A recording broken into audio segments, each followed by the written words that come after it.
Yo, what is good, my anime people? What is good, yo?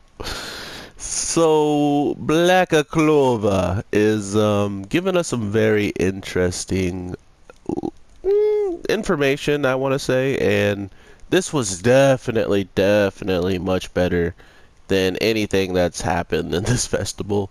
This is probably going to be close to the highlight, depending on how not realistic, but depending on how real and how much trouble the Crimson Lions are in. Excuse me. Um, we are looking at the biggest change in the roster of the Clover Kingdom in all times, breaking multiple records, I'm guessing. We only hear about like one record, but we could tell that if they broke one record, they probably broke quite a bit, if you know what I mean. So, Black Bulls, second place overall with stars, guys. I cannot make this up. And I want to say I know exactly where all the stars came from because remind you, they only got, I mean, unless everybody was getting stars for the mission, which I guess, that would add up to definitely a lot more. But in my opinion, from when we got Asta helping in the very beginning when the town was attacked to the part where they go to the water temple, I'm pretty sure they only earned one star for each of those things. Correct me if I'm wrong. Hold on. For some reason, I'm getting sick, and every time I breathe, I can hear myself wheezing. So that's where I'm trying to clear my throat. I apologize. But from what I could tell, they got one star, right? And with one star only being achieved throughout all those times, and then being at negative 50 stars, and not to mention after getting out of the negatives, they needed to then get more stars to raise up the ranks. They end up at 105 or 106. My lord, how the heck did they do it? And here's my guess on how they did it. Since Asta had his arms broken, right? Let's imagine that there's a whole bunch of missions out there that um, potentially have the cure for Asta's arms. Not only does it have the cure, but it also shows that there's a place there that if you don't get the cure, just the place itself has a chance of giving you the information. And the reason why I state it like that is because when we go and pick up with the guy who loves his sister and the guy who's always whispering, they're straight up in a library that we've never heard of, or we didn't even get like a really good explanation what this library was, but all we can take from it is it was definitely probably somewhere far. And if they did travel and if it was outside of the Clover Kingdom and there was some mission about it, and that's probably either how A, they knew about it, or B, they had a good chance of already knowing there's some type of source of magic that they could know in there to cure hopefully his arms. And with that being the case, not they didn't learn much. They probably were all on missions on these times. Mind you, Asta, Vanessa, and all of them going to the witch place and straight up fighting the Diamond Kingdom, and fighting the witches, not to mention then saving them overall is a big accomplishment. Not to mention, they also then get a magic stone, the thing that the Wizard King knows that the other people are actually hunting for. So not only do they get the stones, not only do they do all of this stuff, they end up, pretty much saving the witch's forest and stuff as well from being completely torched, and that just being a place that just was an amber, a bed of ashes of where trees used to be. So that's a pretty big accomplishment. Oh my god, a conch. I can't talk right now. That's a big conch. Oh my god, I'm not even gonna try anymore. They did a good job.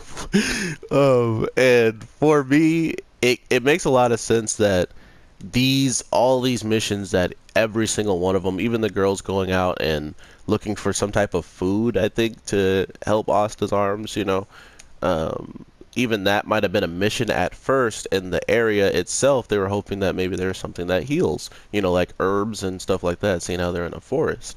I love it.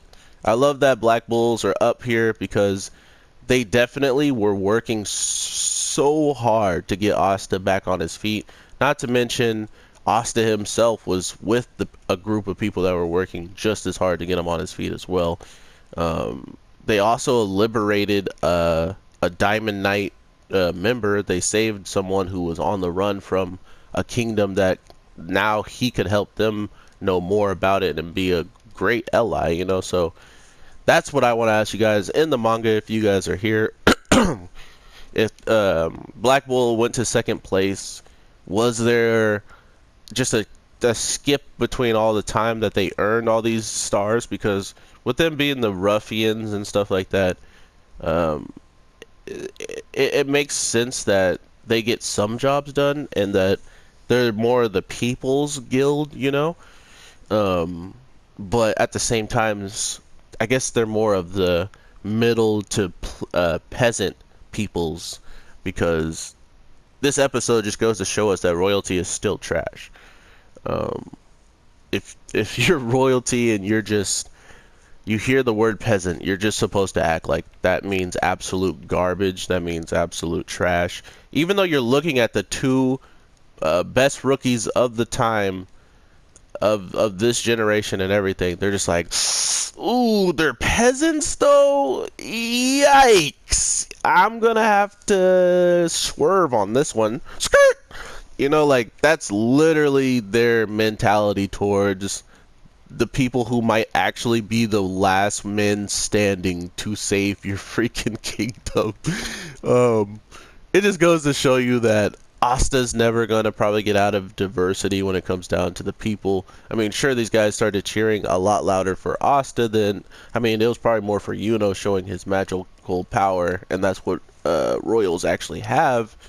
And them seeing it, you know, I mean, I think that, yeah, everybody has their own little, like the girls, the girl that one guy went on a date with, she could literally just cut hair with her magic, and she has the nerve to talk about peasants who go out and get water, do like actual gardening with their magic, you know what I mean? So it's just this whole really well done status quo in this show, and you really feel it every single time we're in the eyes of the peasants, you know. So even Noelle, being the royalty that she is, she's trying to be open-minded about it, but she still is just like, huh!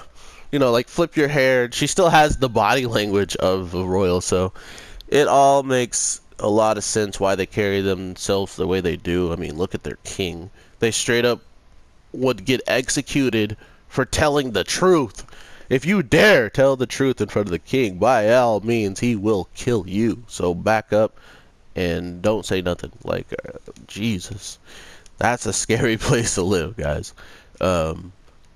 And that's Asta. I'm surprised Asta is alive then, you know, because Asta, all he does is speak his mind and say dumb stuff. So it makes a lot of sense that Yuno would be mad that he almost got executed for Asta's mouth, seeing how they don't even kick it really anymore. They're like actual rivals now. They don't talk to each other that much. They don't get to see each other that much. But when they do, they're always talking that good S. Mind you, the only way the royalties really shut up was seeing Yuno's power and full power. And Asta stops it from point blank from Yuno without the demonic like transformation. What does that tell you? They are ruining Yuno. He has a fairy, Harry. He has a fairy, and he's weaker than Asta at full power. Come on, bruh.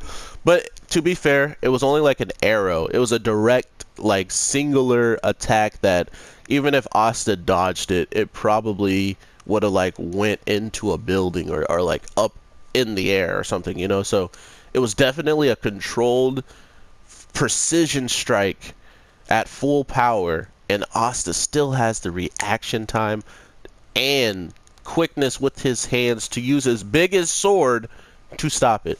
And it's not like he had the sword in the ground. He could have just held the sword and kept it right in front of him. No, this man slashes it. He cuts it. Best episode so far. And to think that my fanish thoughts right now are about to be answered with the fire captains and stuff like that, because man, I've been waiting to hear about the guy who lost his arm, and to hear the first thing that I'm hearing about him is his older sister that might have the same power as him. I'm like, come on, bruh. He's not even at the festival. He's not even up. You know what I mean? And I think this has something to do with the ability that Lich has been using on all the other Third Eye members, where they all have the same exact memory of all of the things going down, even though we 110% know that the girl who was with Lars grew up with him. So how did she experience something all the way back then and then is a kid with the same memories? You know what I mean? So he might have got his memories messed up, and that was another reason why he wanted someone in the Clover Kingdom. Maybe he knew whoever was in the Clover Kingdom right as of then was probably going to get exposed and wouldn't last that long with all the information they were giving out. And by doing so, they now hack the minds. It's not like the Clover Kingdom people actually know much about the mind hacks. So that's my guess, and that's why he's kind of just gone. I just hope that the kid who was really close to him, his vice captain or whatever, is telling us, you know, what's been going on with him. Give us a little bit of explanation, and then we can get into the whole sister being crazy and trying to fight him because they are in 5th place. So, I mean, there's been an outstanding amount of new, like, talent showing up, and I don't think that woman understands that. And maybe when she sees Asta stop some crazy fire attacks, as well as the attack he already stopped with Yuno, she'll understand that this man is not normal. This man has the potential to be captain much quicker than anybody they might have ever seen. So I love this episode. Such a bait and switch with the festival first part being so goofy and stuff, and then just jumping into this that has very serious implications on it. And on top of that, we get this royal guards that we hear about that might be the ones that actually band up together and go and take out the Midnight Sun. So if you guys are excited to see the end of the Midnight Sun and some more Black Clover, please let me know in the comments down below, or just by dropping a like or viewing the video. Just your guys' views, man. It's been feeling so great. Sorry, I'm Tony the Tiger. We have been killing it, guys, and I couldn't do it without you. I will be here dropping that daily content. I am watching the My Hero movie as we speak, guys. It's like an hour and 30 minutes or something. So I'm trying to watch that, and I'm going to get that out to you guys today. So if you guys really want that My Hero movie and you watch this far, please say, I want it, and then I will definitely work as hard as possible to get that out to you guys. Black Clover isn't one of the popular videos on my channel, but I do hope I get to at least say good day, good night, or take care to the real OGs out there that are helping me out. So thank you guys, and I will talk to you in the next one. All right, later.